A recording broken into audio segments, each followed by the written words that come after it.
வணக்கம் நண்பர்களே. 22வது மலர் மருந்து ஓக், OAK ஓக்.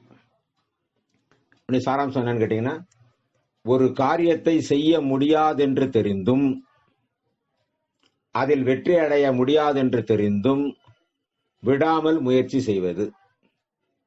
இதுதான் ஓக்கோட சாராம்சம். ஓக் நபர் எப்படின்னு கேட்டீங்கன்னா, தான் செய்யக்கூடிய காரியம் ஜெயிக்க முடியாதுன்னு தெரிஞ்சாலும் பண்ணிட்டே இருப்பார். உதாரணத்துக்கு பாத்தீங்கன்னா, லாட்டரி டிக்கெட் இருந்த காலத்துல பாத்தீங்கன்னா, லாட்டரி டிக்கெட்டை வாங்கி கிழிச்சுக்கிட்டே இருப்பான். சுரண்டர் லாட்டரி வந்த காலத்துல சுரண்டர் கிழிச்சுக்கிட்டே இருப்பான். எனக்கு தெரிஞ்சு எங்க அலுவலகத்திலே நிறைய பேர் அந்த கடைநிலை ஊழியர்கள் அதை பண்ணதை நான் கேள்விப்பட்டு பணம் விட்டதை நான் பார்த்திருக்கேன். நான் பார்த்தவங்களெல்லாம் சரி பண்ணி விட்டுருக்கேன். ஆனா அவனுக்கு கிடைக்காது. ஒரு 1000 ரூபாய் செலவு பண்ணா ஒரு 10 ரூபா கிடைக்கும். திரும்ப கிடைக்கும்பா. அதே மாதிரிதான் ரேஸுக்கு போவாங்க, ரேஸ்ல பணம் கட்டுவாங்க, ஜெயிக்கணும். ஆனா ஜெயிக்க மாட்டாங்க, தோத்துக்கிட்டே தான் இருப்பாங்க. ஆனா திரும்ப திரும்ப கட்டிக்கிட்டே தான் இருப்பாங்க. அது மாதிரிதான் பொதுவாக பாத்தீங்கன்னா, ரொம்ப நீடித்த நோயில் இந்த நோய் தீராது, அதற்கான மாத்திரைகளை நிறுத்துன்னு சொன்னா கூட தொடர்ந்து சாப்பிட்டே இருப்பார். எப்ப இந்த மருந்து வேலை செய்யாதுப்பா, இதுக்கு வேற மருந்து வந்துருச்சு, அதை மாத்திரலாம். கிடையாது, இந்த மருந்து தான் நான் சாப்பிடுவேன் அப்படின்னு சாப்பிடுவாங்க. மாத்தவே மாட்டாங்க. இவங்க கிட்ட ஒரு நல்ல பழக்கம் என்னன்னா, அடுத்தவர்களுக்கு உதவ வேண்டும் என்பதற்காக அதிகமாக உழைக்கக்கூடிய அற்புதமான நபர்கள். இவங்களுடைய கேரக்டர்ல பொறுத்தவரைக்கும் உழைப்பாங்க, அதிக உழைப்பு. அதனால சோர்வு, உடல்நல குறைவு அதை வெளியில சொல்ல மாட்டாங்க. தேவையில்லாத வேலையில் ஈடுபடுவதையும் ஓக் மாற்றி நல்ல துணிவையும் சக்தியும் கொடுக்கும். வாழ்க்கையில் ஏற்படும் கஷ்டங்களை எடுத்து போராடும் வலிமையையும் ஓக் கொடுக்கும்.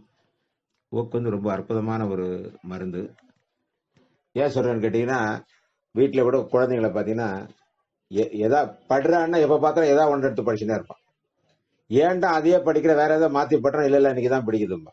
அது மாதிரி எல்லாத்தையும் படிக்கின்ற எண்ணங்கள் வராது சில குழந்தைகளுக்கு. அந்த மாற்றங்களை கொண்டு வர்றதுக்கு ஓக் ரொம்ப அற்புதமாக வேலை செய்யும். இல்ல ஒப்பிடுதல் பாத்தீங்கன்னா, கார்ஸ் எதிலும் நம்பிக்கை இல்லாதவர்கள். ஒப்பிடுதல் மருந்து கார்ஸ் எதிலும் நம்பிக்கை இல்லாதவர்கள். எனக்கு கிடைத்த ஒரு அனுபவம் ரொம்ப நெருங்கிய ஒரு உறவினர்னு வச்சுக்கோங்களேன். அந்த அம்மா விடோ, சிறு வயதிலேயே கணவரை இழந்தவர், சிறு பிராயத்திலேயே அந்த கணவனை இழந்தவர். அந்த குழந்தைய படிச்சு பழக்க வைக்கிறாங்க.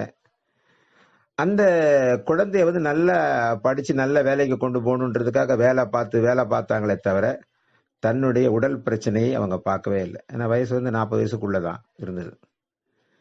ஆனா ஒரு காலகட்டத்தில் ரொம்ப முடியாம போன போதுதான் அவங்க டாக்டர்கிட்ட போகும். அவங்க சொன்னாங்க, அவங்களுக்கு வெள்ளைப்படுதல் நோய் அது புற்றுநோயா மாறுற ஸ்டேஜில் அது இருக்குது அப்படிங்கறத அவங்க சொன்னாங்க.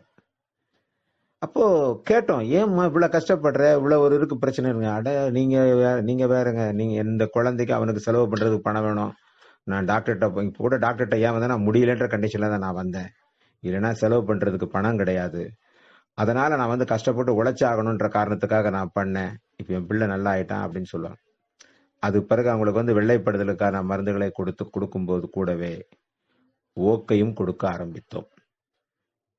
அந்த எப்படிங்க சார் வெள்ளைப்படுதலுக்கு ஓக்கு கொடுத்தீங்கன்றது கடைசியில சொல்றேன், கிளைமேக்ஸ்ல சொல்றேன். நான் என்னுடைய ஃபார்முலா, என்னுடைய டிசைன் எப்படிங்கிறது நீங்க அப்ப புரிஞ்சுக்கீங்க.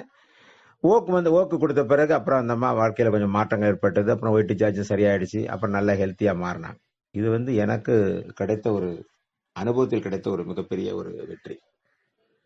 ஓக் ரொம்ப அற்புதமான வேலை செய்யக்கூடிய மருந்து மட்டும் இல்லாமல், எனக்கு அந்த அனுபவத்துல கிடைச்ச அனுபவம் ஒரு சொந்தக்காரரை கொடுத்து ஜெயிச்ச வெற்றியும் எனக்கு கிடைச்சது. நன்றி.